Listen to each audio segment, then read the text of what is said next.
O texto que eu quero repartir com vocês hoje está no primeiro livro de Samuel.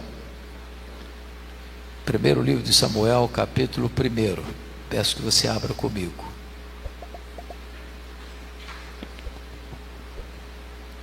E nós vamos ler a partir do verso 1 até o verso 20.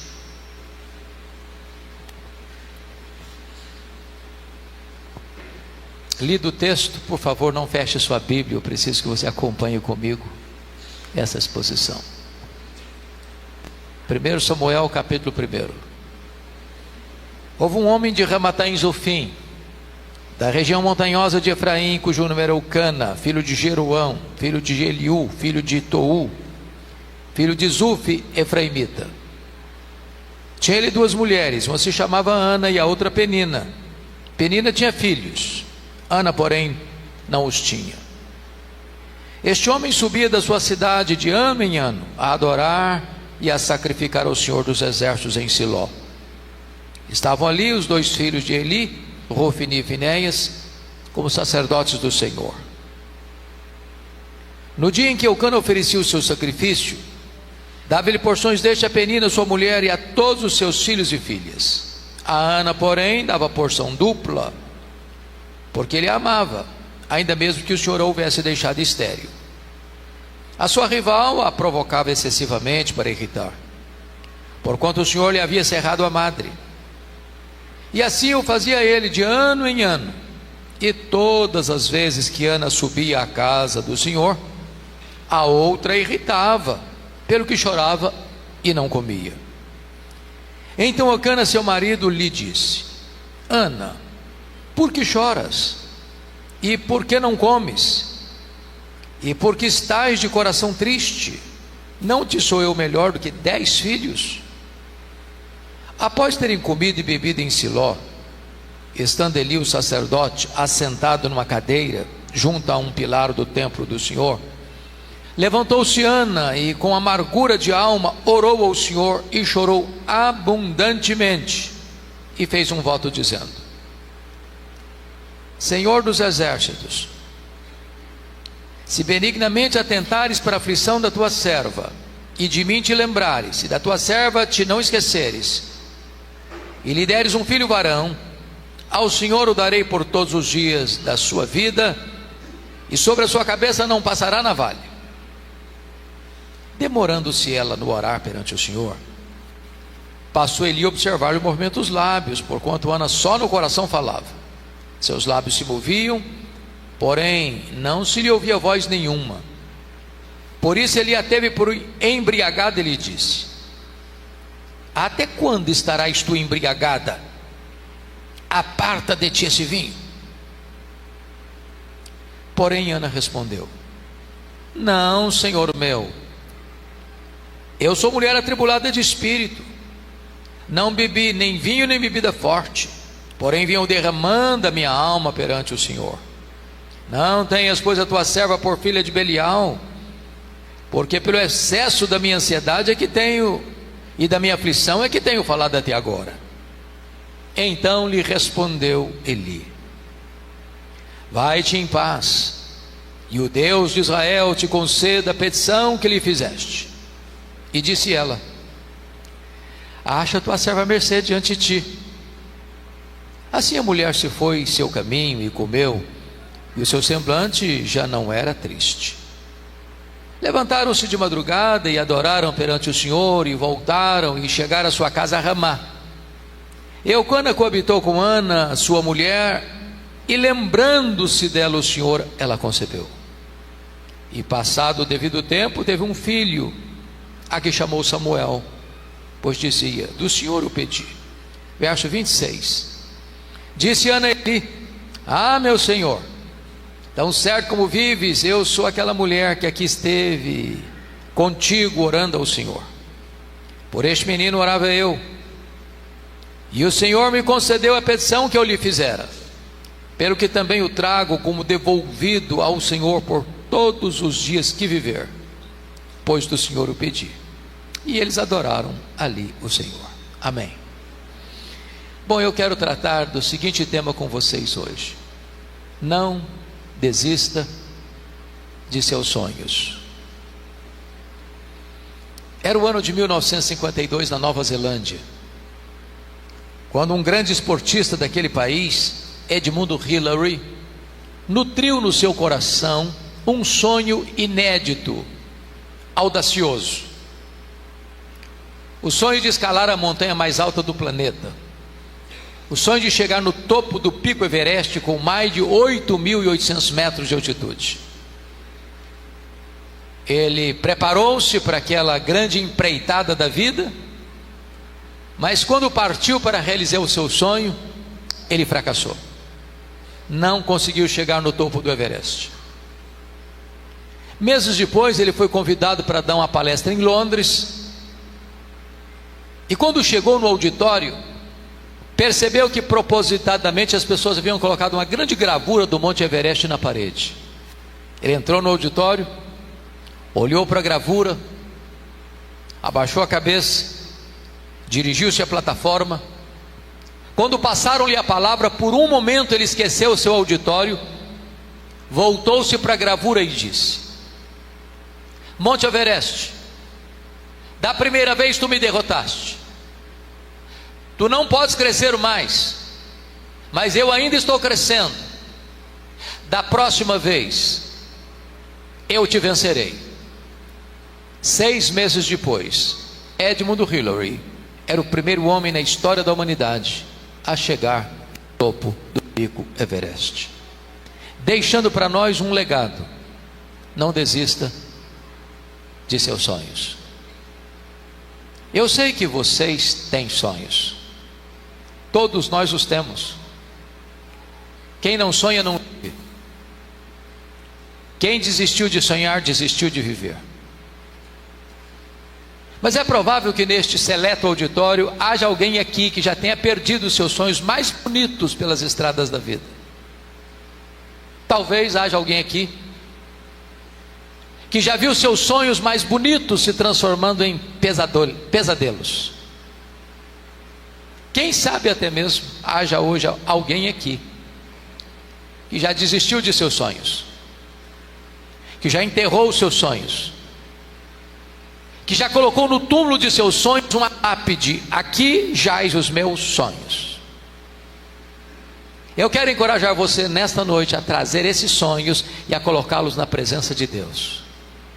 Nós estamos na presença daquele para quem não há impossíveis, para quem não há causa perdida, para quem não há vida irrecuperável, para quem não há doença incurável. Nós estamos diante do Deus Todo-Poderoso, que faz tudo quanto Ele quer para o louvor da sua própria glória.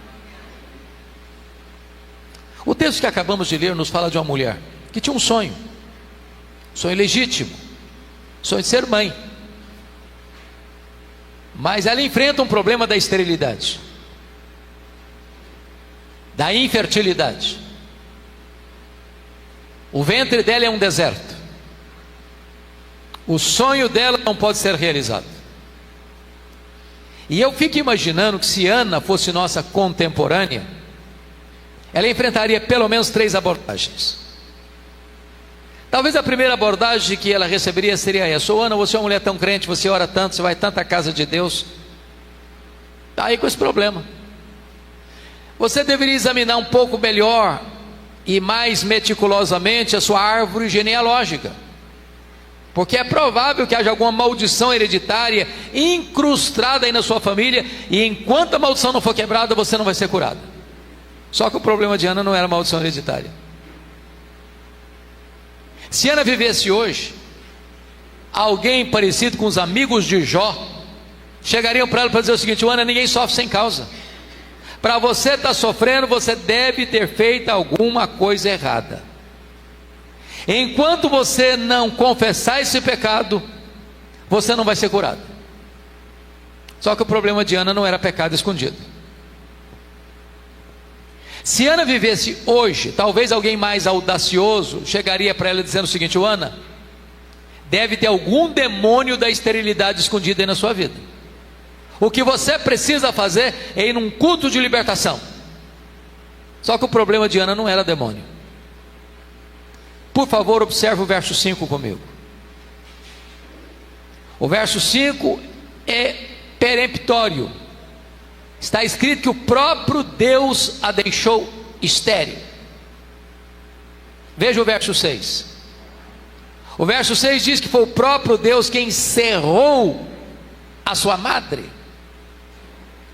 De tal maneira que a doença de Ana não tem a ver com maldição hereditária, não tem a ver com pecado inconfesso, não tem a ver com demônio. A doença de Ana tem a ver com Deus. Isso dá um nó na nossa cabeça. Porque se Deus é bom, e Deus é, se Deus tem o melhor para nós, e Deus tem, então como Deus pode adiar os nossos sonhos, e os nossos sonhos mais legítimos? Pois bem, é sobre isso que eu quero começar a tratar com vocês a partir de agora. Em primeiro lugar, Deus adia os nossos sonhos para nos ensinar que o Deus das bênçãos é melhor do que as bênçãos de Deus. A maior necessidade sua e minha não é da bênção de Deus, é do Deus da bênção. Nós poderíamos ter todas as bênçãos de Deus, se não temos Deus, nossa vida continua vazia. Podemos ter saúde, podemos ter família, podemos ter amigos, podemos ter trabalho, podemos ter prosperidade, podemos ter sucesso, e nada disso substitui a presença de Deus na nossa vida. Nós estamos vivendo, irmãos, uma geração, conforme conversamos agora há pouco no programa, antropocêntrica. O homem é o centro de tudo. Parece até que Deus virou um despachante celestial para atender as necessidades e demandas do homem. Parece que agora não é que a vontade de Deus seja feita na terra, mas que a vontade do homem seja feita no céu. Mas é preciso dizer que você e eu não somos o centro do universo, Deus é. Então às vezes Deus adia os nossos sonhos para que Ele, Deus, ocupe o primeiro lugar no nosso coração, na nossa vida, na nossa agenda. Segundo, por que Deus adia os nossos sonhos? Deus adia os nossos sonhos para nos ensinar que tudo o que temos veio de Deus, é de Deus e deve ser consagrado de volta para Deus. Ana disse para Eli: por este menino orava eu, pelo que eu trago como devolvido ao Senhor por todos os dias da sua vida. Se Ana não tivesse esse entendimento que Samuel viera de Deus e que era de Deus, ela jamais teria consagrado Samuel de volta para Deus. Se Ana não tivesse entendido isso, ela teria transformado Samuel num ídolo, e a vida dela estaria gravitando ao redor de Samuel. Mas porque ela entendera que Samuel viera de Deus e era de Deus, então ela consagra de volta Samuel para Deus. Irmãos queridos, há um grande perigo na vida cristã de nós pedirmos uma bênção para Deus e Deus nola conceder, e transformarmos essa bênção num ídolo, num substituto de Deus na nossa vida. Permita-me ilustrar. Você pede a Deus, por exemplo, prosperidade, e Deus dá prosperidade. A Bíblia diz que a bênção do Senhor enriquece, e com ela não tem desgosto. É Deus quem fortalece as nossas mãos para adquirirmos riquezas. Riquezas e glórias vêm de ti. Aí a pessoa começa a prosperar. Cada ano acrescenta mais um item na sua declaração de imposto de renda. É mais um carro, é mais um sítio, é mais um apartamento, é mais um bem. Aí a pessoa começa a ficar ocupada demais cuidando das bênçãos. Não tem tempo mais para Deus. Não tem tempo mais para ir numa reunião de oração. Não tem tempo mais para ir numa vigília de oração. Não tem tempo mais para ir num dia de semana na igreja. Ela está ocupada demais cuidando das bênçãos, que não tem mais tempo para o abençoador. Entenda uma coisa: a vida que você tem é de Deus. A saúde que você tem é de Deus, a inteligência que você tem é de Deus, a família que você tem é de Deus, a casa que você mora é de Deus, o carro que você anda é de Deus, o dinheiro que Deus lhe deu é de Deus. Então consagre de volta para Deus o melhor daquilo que Deus lhe tem dado, para que a bênção de Deus não se transforme em um ídolo, não se transforme em um ídolo na sua vida. Terceiro lugar, por que Deus adia os nossos sonhos? Deus adia os nossos sonhos para nos ensinar que os planos de Deus são mais altos e são melhores do que os nossos melhores sonhos. Qual era o sonho de Ana? Apenas ser mãe. Qual era o projeto de Deus para Ana? É que ela fosse mãe do maior profeta, do maior sacerdote, do maior juiz de Israel, do homem que haveria de trazer de volta a nação apóstata para a presença de Deus. Às vezes, irmãos, nós endereçamos a Deus um pedido, e Deus olha lá do céu e diz: meu filho, minha filha, vou atender não. Sabe por que eu não vou atender? Seu pedido é pequeno demais, é acanhado demais, é miúdo demais. Eu tenho coisa melhor, eu planejo coisa mais excelente. Os meus pensamentos são mais altos que os seus, os meus caminhos são mais elevados que os seus. Jesus nos ensinou a orar, e quando nos ensinou a orar, nos ensinou assim: pedi e dar-se-vos-á, buscai e achareis, batei e abrir-se-vos-á, porque todo que pede, recebe, todo que busca, encontra, todo que bate, abrir-se-lhe-á. Isso foi o que ele ensinou. Às vezes nós entendemos o contrário. Às vezes nós entendemos assim: todo que pede, recebe o que pede. Não, isso não está na Bíblia. Não está na Bíblia. E ai de nós se estivesse. A Bíblia diz que nós não sabemos orar como convém. Às vezes nós pedimos para Deus uma pedra, pensando que estamos pedindo um pão. Às vezes nós pedimos para Deus uma cobra, pensando que estamos pedindo um peixe. Às vezes nós pedimos para Deus um escorpião, pensando que estamos pedindo um ovo. Às vezes nós pedimos para Deus que vai nos destruir, pensando que estamos pedindo que vai nos dar vida. Deus ama tanto você que Ele não dá tudo que você quer, Ele dá o que você precisa, Ele dá o melhor. Eu fico imaginando quando José fez aquele pedido para o copeiro do faraó, para lembrar-se dele. Ele estava preso, ele era inocente, e diz a Bíblia que o copeiro do faraó esqueceu-se de José. Ele ficou mais 2 anos mofando na cadeia. E você pergunta: onde está Deus que deixa um filho seu inocente padecer numa prisão imunda, com os seus pés em troncos de ferro? Por que Deus não tirou José da cadeia quando ele queria sair da cadeia? Se José tivesse saído da prisão quando ele queria sair da prisão, o máximo que ele teria sido era um bom lavador de copos no palácio do faraó. Naqueles 2 anos, Deus estava construindo a rampa do palácio para ele sair da prisão e ser governador do Egito. Eu quero lhe dizer que Deus tem o melhor para você. E é preciso entender que às vezes Deus adia os nossos sonhos, porque os planos dele são maiores e são melhores do que os nossos melhores sonhos. Quarto lugar, por que Deus adia os nossos sonhos? Deus adia os nossos sonhos porque Ele é Deus, livre e soberano, que faz todas as coisas conforme o conselho da sua vontade. Confira comigo, por favor, capítulo 2, versos 6 a 8, onde esta verdade está posta. Está escrito assim: o Senhor é o que tira a vida e a dá, faz descer a sepultura e faz subir. O Senhor empobrece e enriquece, abaixa e também exalta. Levanta o pobre do pó e desde o monturo exalta o necessitado, para o fazer assentar-se entre príncipes. Nas minhas caminhadas pelo Brasil, às vezes eu vejo, presbítero Tiago, pastor Antônio, algumas pessoas que em nome de uma fé robusta beiram a blasfêmia. Quando chegam para Deus com petulância, e dizem assim: Deus, eu proíbo, Deus, eu exijo, Deus, eu decreto, Deus, eu determino, e ai de Deus se não atender. Até parece que essas pessoas estão assentadas num alto e sublime trono, e Deus acanhado aos seus pés. Que tolice, que tolice.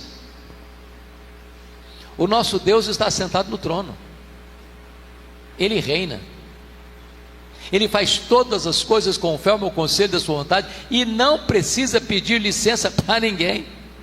Ele é quem dá vida, Ele é quem tira a vida, Ele é quem exalta, Ele é quem humilha, Ele é quem põe no trono, Ele é quem tira do trono, Ele é quem pega o pobre necessitado do monturo e o faz assentar-se entre príncipes.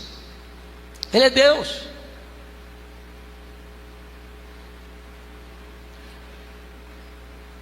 Eu acredito até que a Ana, como mulher crente que era uma pessoa instruída. E como pessoa instruída que era, eu penso que ela deve ter buscado todos os recursos da medicina da cidade de Ramá. Até acredito que, como toda mulher gosta de ter uma bolsa a tiracolo, que ela andava com os últimos exames da junta médica de Ramá nessa bolsa, dizendo: olha, Ana, não tem jeito, o seu caso é irremediável, é irreversível. Mas Ana entendia uma coisa: se Deus quiser, tem jeito. A última palavra não é da ciência, a última palavra não é da medicina, a última palavra não é dos homens, a última palavra é do Deus vivo. É por isso que ela orava, é por isso que ela insistia, é por isso que ela derramava a sua alma na presença de Deus, porque ela entendia uma coisa: se Deus quiser, tem jeito, tem jeito. Então eu quero encorajar você: não desista. Ainda que os homens tenham dado uma sentença, não desista. Ainda que a realidade pareça irremediável, não desista. Ainda que as pessoas já decretaram: agora acabou, não desista. O impossível dos homens é possível para Deus. Permita-me ilustrar isso.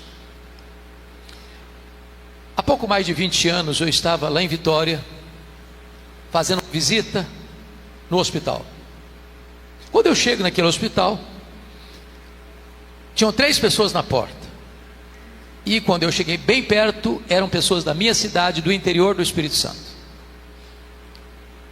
Dentre essas 3 pessoas estava uma jovem de 17 anos, com um problema muito grave de saúde, um tratamento de câncer muito avançado. E na minha cidade não tinha, como não tem até hoje, CTI. E o médico que a acompanhou e fez todo o acompanhamento, diante do fator metastático da doença, ele disse: olha, não dá mais para continuar o tratamento aqui, você tem que ir para Vitória, você tem que ter um CTI, não dá mais para continuar o tratamento aqui. Ela chega no hospital, sem plano de saúde, e eu me aproximo, era amigo do diretor do hospital, converso com ele longamente, disse: pastor, não funciona assim, não tem vaga hoje, eu não posso tirar um paciente para botar outro, é impossível receber essa moça aqui hoje. E eu confesso já que eu fiquei frustrado, eu pensei que fosse dar algum jeito. Aí voltei para a porta do hospital, e eu confesso a vocês que eu não me lembro se fiz isso outra vez, não tem essa prática, mas naquele dia eu fui impulsionado a fazer. Eu disse: filha, aqui não tem vaga para você, mas eu posso fazer algo melhor que encontrar uma vaga para você aqui. Eu posso orar por você e pedir que Jesus cure você. E ali na porta do hospital eu impus as mãos sobre ela e pedi para Jesus a curar. Quando eu termino de orar, aproxima-se um rapaz e diz: eu conheço essa moça, e ela tem um primo que é médico em uma outra cidade do estado, e lá tem CTI. Falei: então vamos ligar para ele. Pegamos o telefone, ligamos, ele atendeu. 200 quilômetros.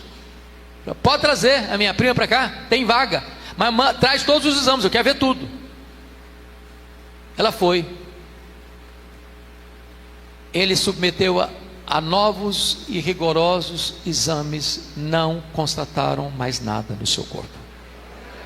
Aquela moça retornou para sua cidade naquele mesmo dia. Isso tem mais de 20 anos. Achei curioso que o ano passado, 2024, eu estava pregando na minha cidade, na minha igreja. E após o culto, algumas pessoas vieram para me dar um abraço. E chega uma senhora muito elegante, nos seus 30 e poucos anos, quase 40, e me faz a pergunta que nunca se deve fazer a um pastor. Ela olhou para mim e disse: o senhor está lembrado de mim? Eu olhei, tornei, ela falou: ô minha irmã, só me perdoa, mas não estou lembrado não. Ela me disse: eu sou aquela jovem que chororou há mais de 20 anos lá na porta do hospital.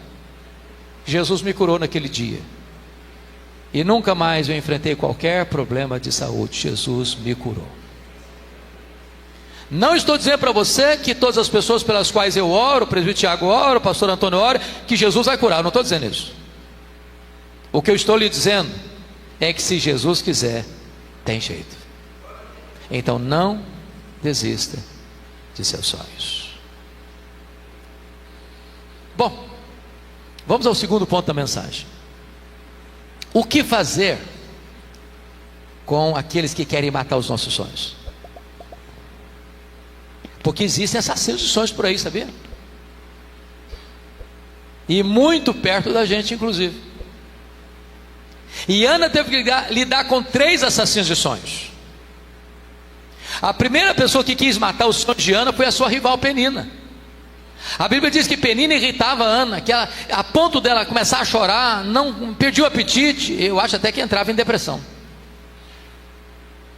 Eu não sei o que é que Penina dizia para Ana, mas uma coisa eu tenho certeza: Penina não era uma mulher de Deus. Que gente de Deus não vive para infernizar a vida dos outros, não é verdade? Gente de Deus é bálsamo.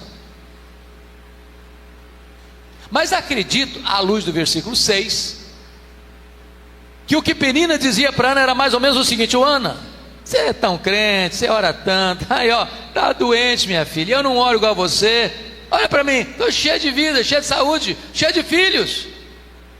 Se esse negócio de orar funcionasse mesmo, você não estava nessa não. Conhece gente assim? Cuidado com essa gente. São assassinos de sonhos. Querem plantar em seu coração a ideia de que se você é crente, você nunca vai ter problema na vida. Se você é crente, você nunca vai enfrentar uma enfermidade. Se você é crente, você nunca vai chorar. Jesus nunca prometeu nem para você e nem para mim ausência de aflição. O que prometeu está conosco todos os dias até a consumação dos séculos. A segunda pessoa que quis matar os sonhos de Ana foi o sacerdote Eli. Diz a Bíblia que Ana subia todo ano para Siló. Lá estava Eli, lá estava Rofini, lá estava Finéias. Não consta a Bíblia que nenhuma dessas idas, nem Eli, nem Rofini, nem Finéias, olhasse para Ana, se importasse com Ana, orasse por Ana, chorasse com Ana. A primeira vez que o sacerdote Eli dirigiu a palavra a Ana foi para sacar contra ela um libelo acusatório e chamá-la de filha do demônio dentro da casa de Deus, filha de Belial. Eu acho até, pastor Antônio, que se a Ana fosse presbiteriana, ela ia sair da igreja. Ia. Eu acho que ela ia fazer um pouco mais, ela ia fazer uma campanha para tirar o pastor Eli da igreja. Por muito menos as pessoas fazem isso hoje. Você conhece crente cristal? Crente porcelana? Crente hipersensível? Qualquer coisinha se milindra. Ana era uma mulher madura. Ela respondeu para o sacerdote: não, meu irmão, não, meu senhor, eu não estou bêbada não. Eu sou uma serva de Deus. O que eu estou fazendo aqui é derramando a minha alma perante o Senhor. Não permita que os seus sonhos sejam roubados de você. A terceira pessoa que quis matar os sonhos de Ana foi o seu marido, o Eucana. Eucana era um maridão, presente, provedor, amoroso. Eu só tinha um problema: cabeça dura demais. Eu não acreditava em milagres, porque ele conhecia a história da redenção. Ele sabia como Deus havia curado Sara, da esterilidade. Ele sabia como Deus havia curado Rebeca da esterilidade. Ele sabia como Deus havia curado Raquel da esterilidade. Ele via sua mulher orando e chorando continuamente. Não consta na narrativa bíblica que em momento algum Eucana chegasse para Ana dizendo o seguinte: Ana, eu sei que você é uma mulher crente, eu sei que você é uma mulher de Deus, eu sei que você tem um sonho, eu sei que você ora, eu sei que você chora, eu sei que você crê. Conta comigo, Ana, todo o seu lado. Deus pode fazer, Deus já fez e ele pode fazer de novo. Eu vou orar com você, eu vou orar por você.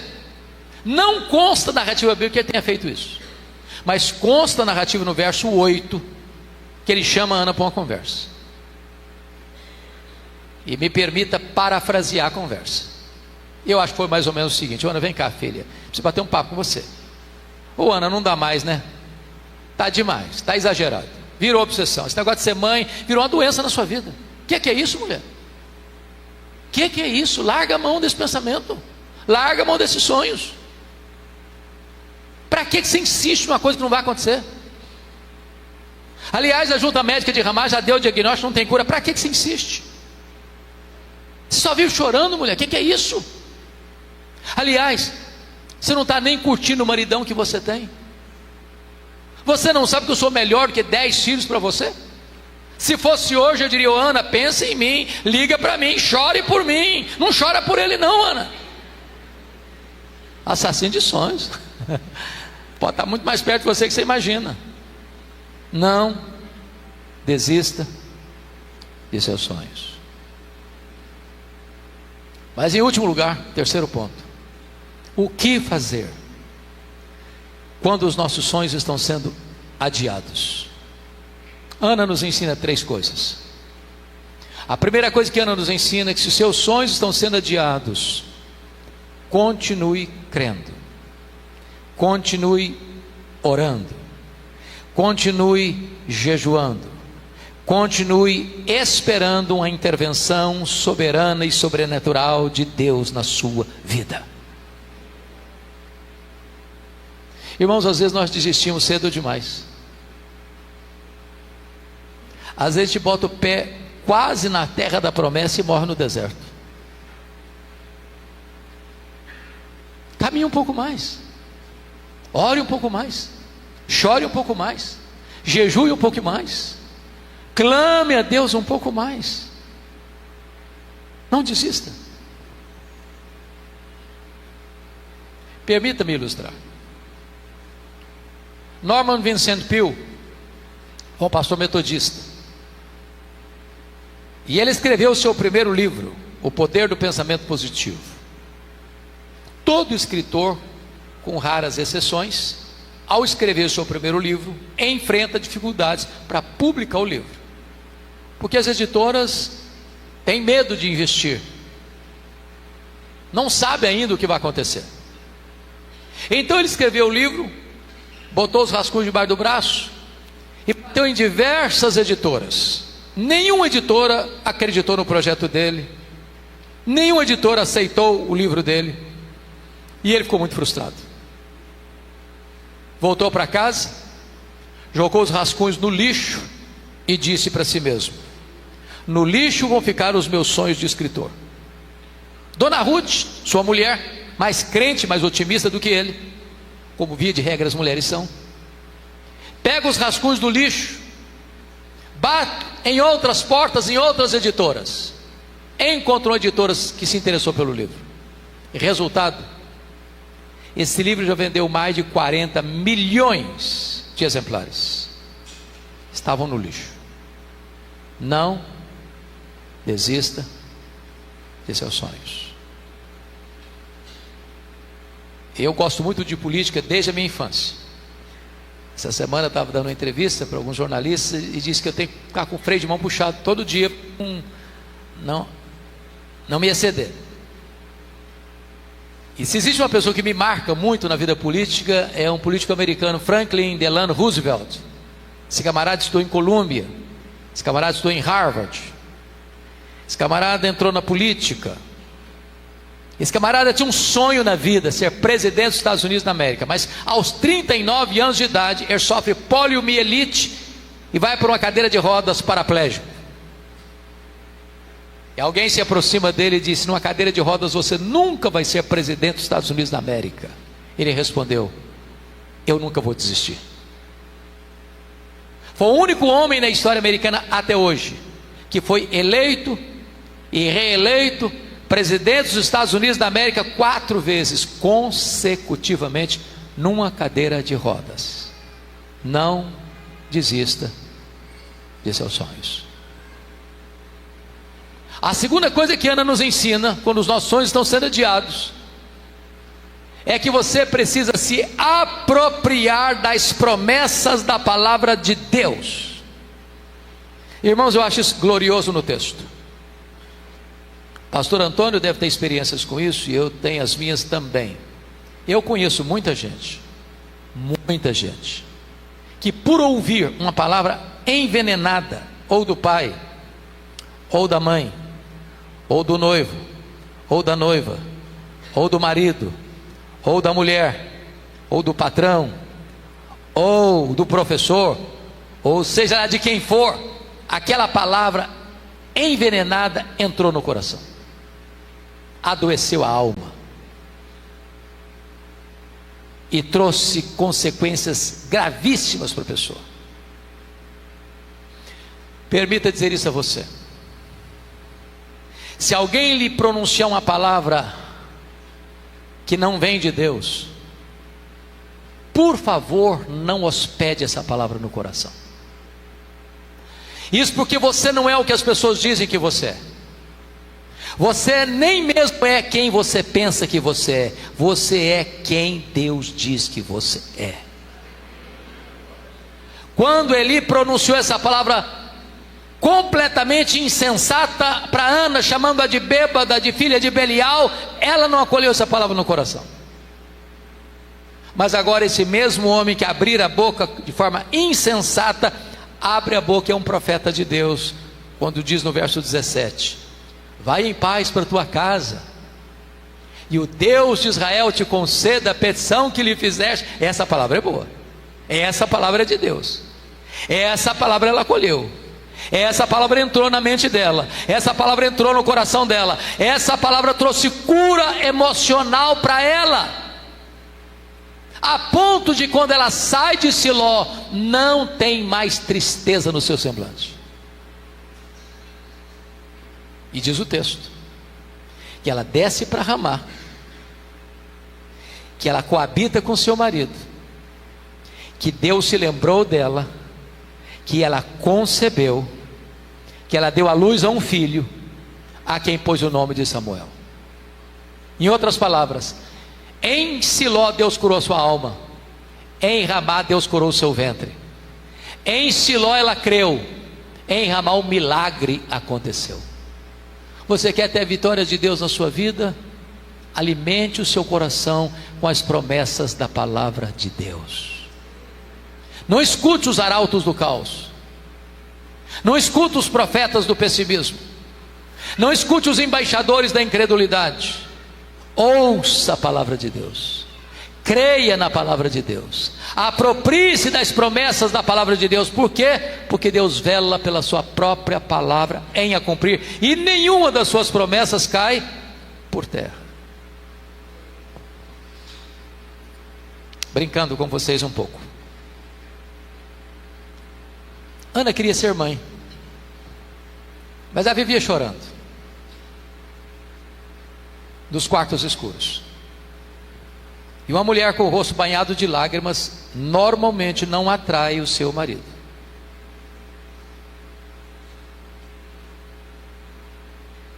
Eu acho que quando Ana saiu de Siló, ela deve ter vestido o seu melhor vestido, usado os seus melhores cosméticos,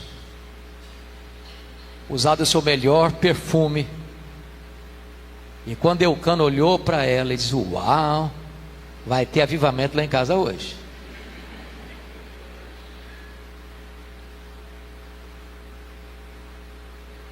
E diz a Bíblia que Deus se lembrou dela, e o milagre aconteceu. Você não vive por circunstância, você vive pela fé. Eu gosto disso porque quando Ana desceu de Siló, só a sua alma estava curada, mas o seu ventre ainda não.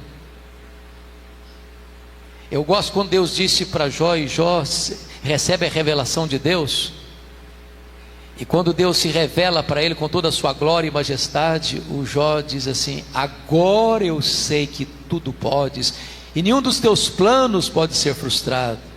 Eu te conhecia só de ouvir, mas agora os meus olhos te veem, e eu me abomino no pó e na cinza. Ele ainda estava doente, ele ainda estava enlutado, ele ainda estava falido, a mulher dele ainda estava brava com Deus, e os seus amigos ainda o acusavam. O que mudou não foi a circunstância, o que mudou foi o entendimento.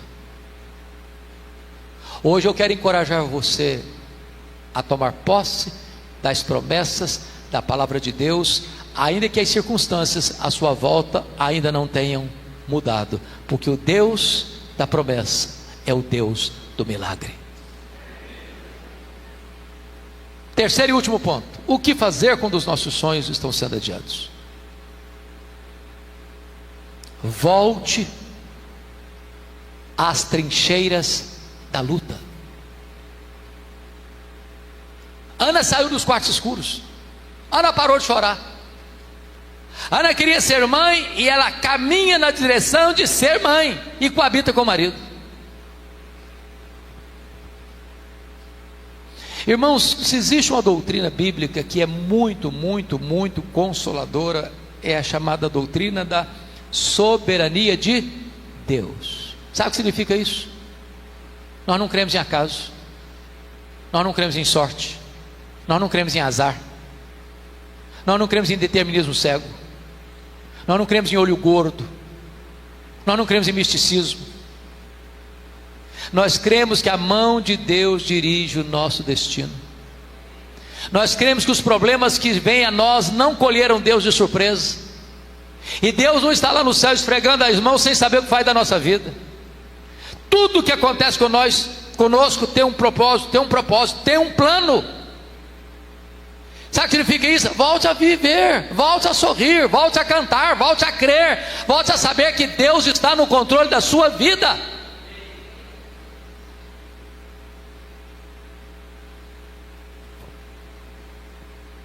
Há um autor que eu gosto de ler, muito embora não seja um cristão.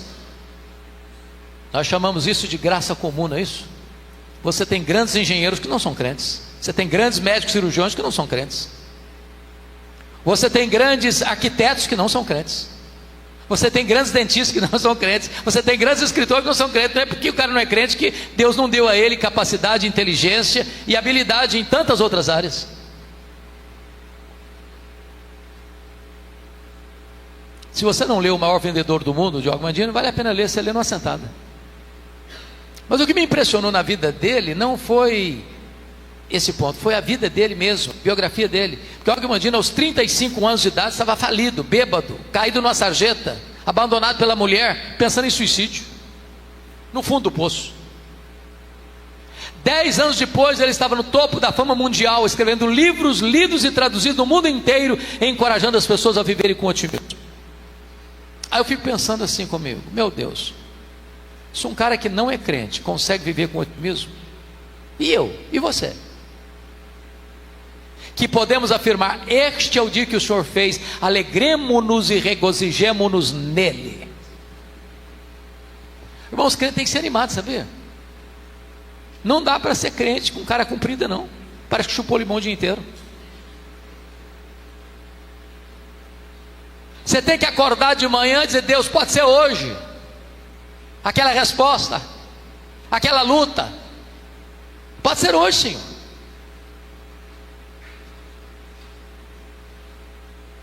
No seu livro autobiográfico, o Og Mandino dá um conselho muito engraçado e até muito interessante e prático para você começar o seu dia animado. Sabe qual é o conselho dele? Bem de manhã, faça o seguinte: antes do café, pegue o melhor jornal da sua cidade. Aqui em São Luís, qual é o melhor jornal de São Luís? Qual é, Tiago? O Parcial? O Imparcial. O Imparcial? Então pega o imparcial. Nada de parcialidade, ou imparcial, pronto. Abra o jornal bem de manhã. Se você não gosta de papel, pode abrir no seu celular mesmo. Só um detalhe: por favor, não comece a leitura nas páginas políticas, você vai ficar depressivo. Pula essa página.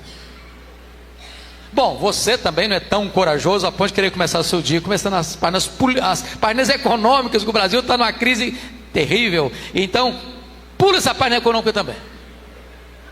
Bom, é claro, você não é tão corajoso a ponto de querer começar o seu dia lendo as páginas policiais, você vai ficar com medo de sair de casa. Então, pula essa página também. Obviamente você também não vai querer começar o seu dia nas páginas esportivas. De repente você é torcedor do Vasco da Gama, seu time não sai dessa crise e você vai ficar chateado também. Então pula logo essa página de novo. Você quer começar o seu dia animado, diz ele? Faz o seguinte: comece a leitura na página do obituário. É isso mesmo, a lista das pessoas que morreram. Você faz o seguinte: lê tudo, nome pequeno, nome, lê tudo. Quando você terminar essa leitura, você vai descobrir algo fantástico. Você vai descobrir que o seu nome não está nessa lista. Você vai descobrir que as pessoas que estão nessa lista dariam tudo para estar no seu lugar, mas elas estão mortas. Você vai descobrir que você está vivo. E se você está vivo, um milagre de Deus pode acontecer na sua vida hoje. Não desista de seus sonhos. Esta mensagem tem um sabor especial para mim, porque eu sou fruto de um sonho. Os meus pais moravam numa região muito pobre do interior do Espírito Santo, nos idos de 1958. Não tinha estrada, não tinha médicos. Quando uma pessoa ficava doente, ela tinha que ser transportada num lençol, amarrado num varal, e 2 pessoas na trilha, 40 quilômetros. A minha mãe estava em estado adiantado de gravidez, quando cai gravemente enferma. E o meu pai sabia que ela não suportaria uma viagem de 40 quilômetros pela trilha. Então mandou mensageiros buscar o médico. Ele veio, examinou-a e disse: essa mulher não vai sobreviver. Ela está muito doente, ela está muito fraca, e o bebê que está no ventre dela está em agonia de morte. Só uma chance de salvar a mãe é sacrificar o bebê. Se não tirar o bebê, a mãe morre junto com o bebê. E naquele impasse, a minha mãe tomou uma outra decisão e disse: eu não desisto desse filho, estou pronto a morrer com ele, a morrer por ele, a dar minha vida para ele, mas eu não desisto desse filho.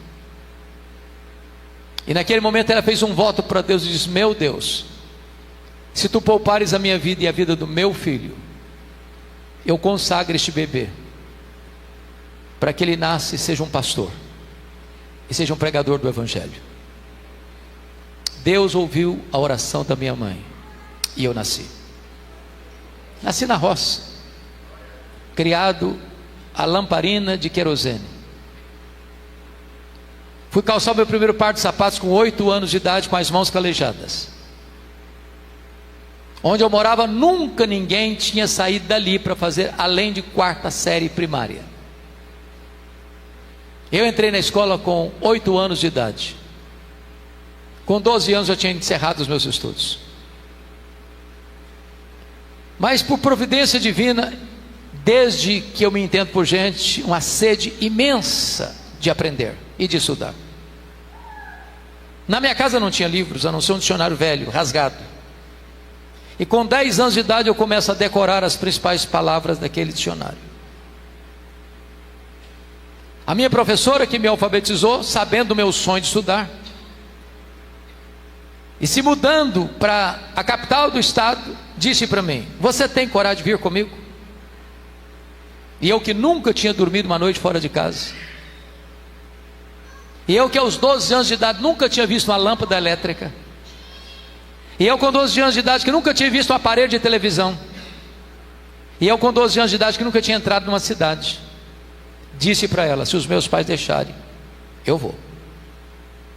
E com 12 anos de idade eu subi na carroceria de um caminhão. e fui parar no pior bairro da Grande Vitória, dentro de um mangue, do lado de um prostíbulo, um barraco de tábuas de 4 cômodos com 10 pessoas. Até hoje eu não entendo o amor da minha professora de botar mais uma pessoa dentro da sua casa. Mas aquele ano foi tão difícil, com tanta escassez. Muitas vezes eu namorei um pão de sal na vitrine de um botequim, com muita fome, e não tinha dinheiro para comprar um pão de sal para comer. Muitas vezes eu dormia chorando de fome, procurando farinha, não tinha farinha para comer, procurando açúcar, não tinha açúcar para comer. Eu dormia com fome e chorando. Mas eu tinha um sonho. Eu queria estudar. Mas pasmem vocês, o meu sonho de criança era ser político e advogado. Eu não perdi um comício por nada. Enquanto as luzes da praça não apagavam e o último orador não descia do palanque, eu não ia embora. No dia que eu fiz 18 anos, tirei meu título e filiei num partido. Até o dia que eu conversava com um presbítero muito amigo e contava para ele os meus sonhos, e disse: no final da minha vida, quando eu realizar os meus sonhos, eu quero entrar num seminário e encerrar minha carreira me preparando para pregar o evangelho. E esse homem, com a autoridade de Deus, botou o dedo no meu nariz e disse: você quer dar as sobras para Deus?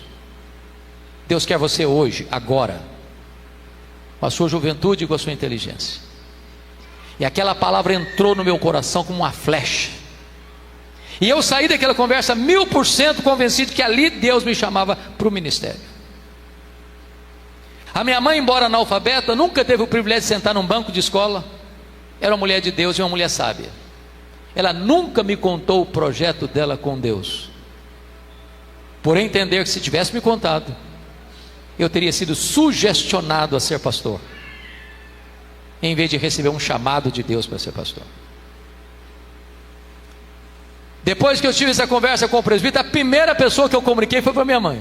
Falei: mamãe, os planos mudaram. Não quero mais ser político e nem vou ser mais advogado. Eu vou ser pastor, eu vou para o seminário. Ela disse: filho, nenhuma surpresa. Por esta causa eu já orava antes de você nascer. A minha mãe era uma mulher muito doente, sempre foi, desde que a conheci. Mas o presbítero Tiago, antes dela partir para o Senhor, ela me chamou à sua casa e me contou toda essa história.